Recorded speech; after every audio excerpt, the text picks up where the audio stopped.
key ingredients for an effective board are people, the right papers and culture.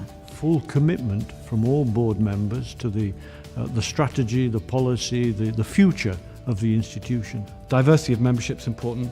Having a great chair who's able to manage discussion. You need to be able to commit time, sufficient time to make an appropriate contribution. Having the right skills, the right sets of experiences around the table so that we're making decisions with as much information as possible. Ensuring that all the aspects of committee work are in order, the agenda's set, all the papers are there. I think an effective board needs to strike a balance between constructive criticism, questioning, but also encouragement and support. We need to have created an environment where everybody feels confident to speak up and say their views.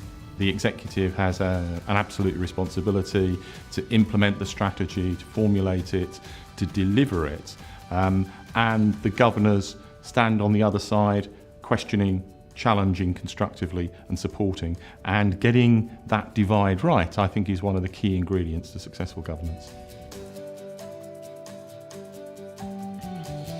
Transparency, openness and trust. The executive having the confidence to be open about the challenges that they face, how they're navigating those and how they're trying to deliver. Understanding each other's skill sets so that you can play to each other's strengths. Having a really good relationship which is based on trust and honesty. Ensuring that there are absolutely no surprises. The board has to trust the executive to get on with the business of running the institution. But also the executive members have to trust that the board has the best interests of the university at heart as well. Getting that balance right between questioning, probing, but at the same time encouraging. Real clarity about what is governance and what is management.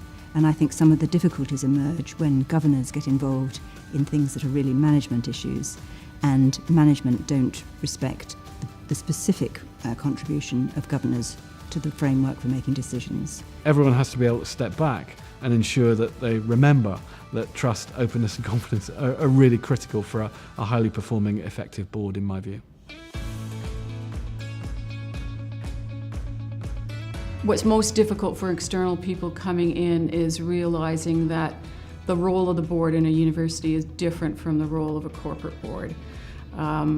The stakes are different. It's not the bottom line that matters at all. They're not just a private sector charity, they're not just a public sector commercial organisation, and they're not just a place of academic learning and research. They're all three of those things. The big difference about higher education is that a proportion of the board very often is elected from the academic members or members of staff. Decisions take, in many cases, longer. Decisions are bounced through a number of committees before they come to the main governing body, and that can be frustrating for people coming from outside the sector. There needs to be much more consensus, much more collegiality around decision making, so it's a different kind of animal altogether. For me, the most important elements are that they meet and engage with academic staff, teachers and researchers, as well as students across a range of disciplines in the university. It was a really big transition when I went from being a student to the president to being a member of a board. I had a positive induction in which I was told about the kind of impact that previous student presidents have had, being told what is the value of you in the room, being told that, you know, this is a unique privilege. It just gives you that confidence boost to be able to go in a room and state your point, which is not something everyone's always comfortable with. They have to get to know the institution, understand the culture of the institution, before they can make really effective decisions for the institution. There's always a pressure on time in the meetings themselves, so we look for opportunities outside the formal board settings. So increasingly, we've been introducing a session of an hour or so before the board to informally discuss either aspects of strategy or an issue that's relevant to current events. Arrange your agenda at board meetings so that you give most time to the strategic discussions. Put those things at the beginning of your meeting when people's energy is really high and their attention levels are really high. We also have away days. I think they're really important, and try to create social space so that people, members of the board, do get to know each other outside of that formal board setting, which improves the quality of the discussion.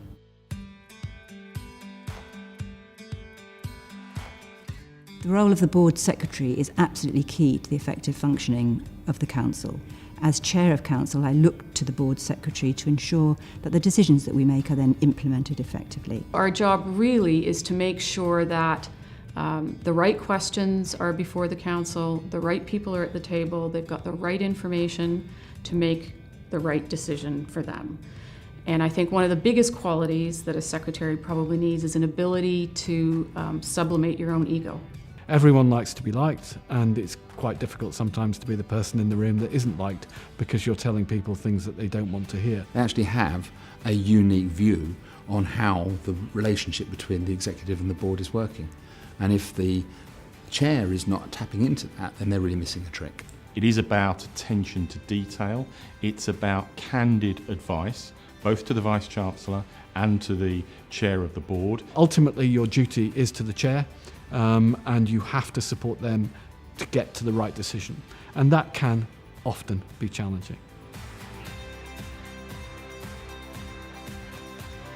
I think it's really important that people in the institution understand what the board does and what the board is there for. It really means that the university has to ensure that it provides information, data, and finds a way to get the board members out and about so that they are much more visible within the university community. I play my part in trying to help people understand what the board does by doing a blog which goes into staff news after every council meeting and every court meeting. I think particularly as we move more towards a marketised model of education, I think students are going to be more willing to scrutinise board decisions, but the board needs to make sure that students understand why those decisions are made so that there's informed decision making. The more board members can do to make themselves known to the community, to be seen as real people, not some faceless group sitting around a table deciding on fees, the better it is for the institution. They are part of the institution. They carry a huge weight of responsibility for the institution, and people should know who they are and what they stand for.